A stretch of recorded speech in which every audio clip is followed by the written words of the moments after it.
The debate was exactly what you'd expect. Sharp, informed, and completely partisan. Two political analysts and a congresswoman, all locked in the usual cable news dance on policy. Then one co-host, a respected analyst with a PhD, did something completely unexpected. She put her notes down, looked the congresswoman in the eye, and asked a question that was not on the briefing sheet. A question that had absolutely nothing to do with legislation, budgets, or party lines. When the congresswoman finished her answer, the studio fell utterly silent, not because of a fiery takedown, but because of a devastating, deeply personal truth. The veteran co-host, known for her quick, analytical wit, was left speechless. Even the conservative pundit on the panel, a man who rarely missed a chance to critique his political opponents, leaned forward and offered a sincere, unprompted thank you.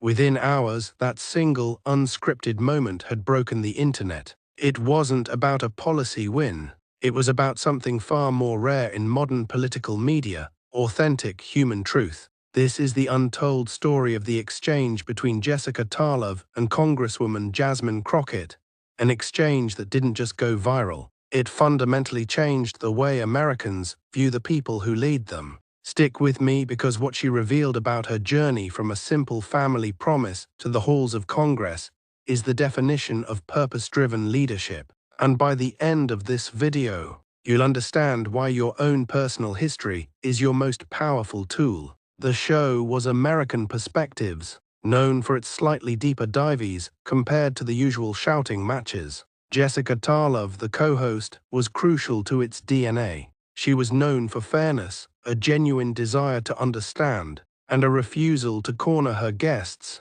She saw her job as peeling back layers, not drawing lines. Her guest that morning was Congresswoman Jasmine Crockett, representing Texas's 30th District. Crockett was and is a force. She had rapidly gained attention for her clear, almost surgical policy knowledge, especially in criminal justice reform. Before Congress, she had a distinguished career as a civil rights lawyer, focusing on voting rights and police accountability. She was articulate, passionate, and always prepared. But what few people knew was the long, arduous road that took her from St. Louis to Capitol Hill. She was raised by working-class parents, a father in city maintenance, a mother who was a hospital aide.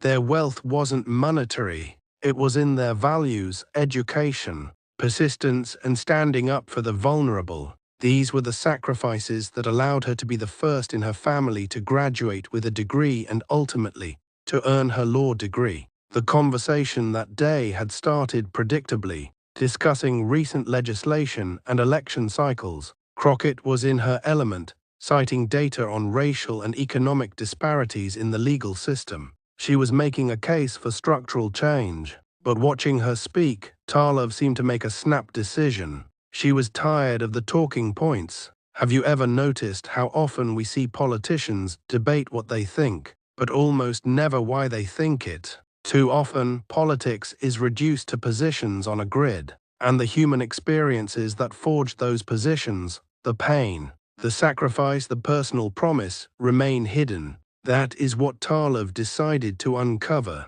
The show was flowing smoothly toward a commercial break when Tarlov stopped the predictable momentum. She looked across the table, and her professional tone softened into something genuinely warmer. Congresswoman Crockett, before we get back to policy, I'd like to ask you something a little more personal. Your journey from practicing attorney to serving in Congress is remarkable. What first inspired you to study law? The change in energy was immediate. The cameras captured a flicker of vulnerability on Congresswoman Crockett's face. For a moment, the poised politician was gone, replaced by the person behind the title. You know, Jessica, no one in national media has ever actually asked me that. And honestly, the answer isn't what most people might expect. She paused, adjusting in her chair, signaling that this was no one-line soundbite. This was a story. Most people assume she grew up wanting to be a lawyer, watching courtroom dramas, but her story started with a nightmare. When she was 14, her uncle Marcus was arrested for a crime he simply didn't commit. Wrong place, wrong time. Because the family couldn't afford a private attorney, he was assigned a public defender who, in her words, barely met with him for 20 minutes. The system moved him through like an inconvenient piece of inventory. Uncle Marcus spent 8 months in jail before the real perpetrator confessed. 8 months that cost him his job, his apartment, and nearly broke her grandmother, who exhausted her retirement savings trying to help him.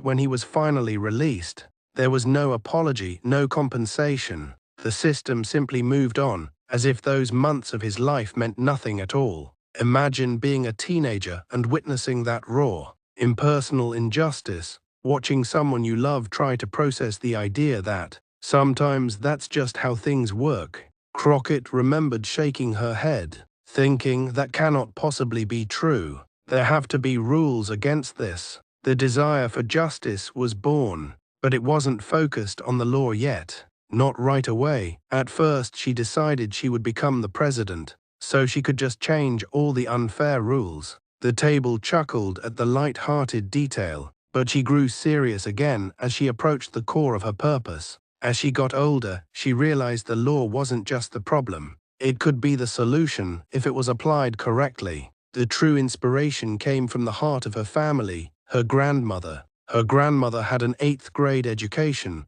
and spent 3 decades cleaning office buildings at night. Yet she had an incredible street-smart understanding of systems. She would tell young Jasmine, if you don't like the rules, you need to learn them first.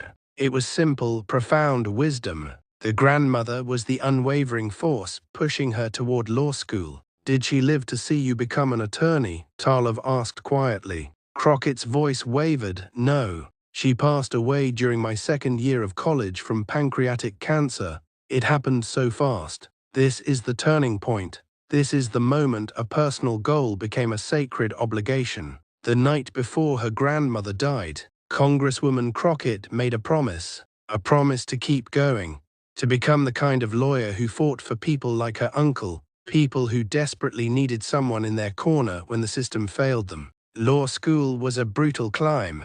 She worked multiple jobs, the debt piled up.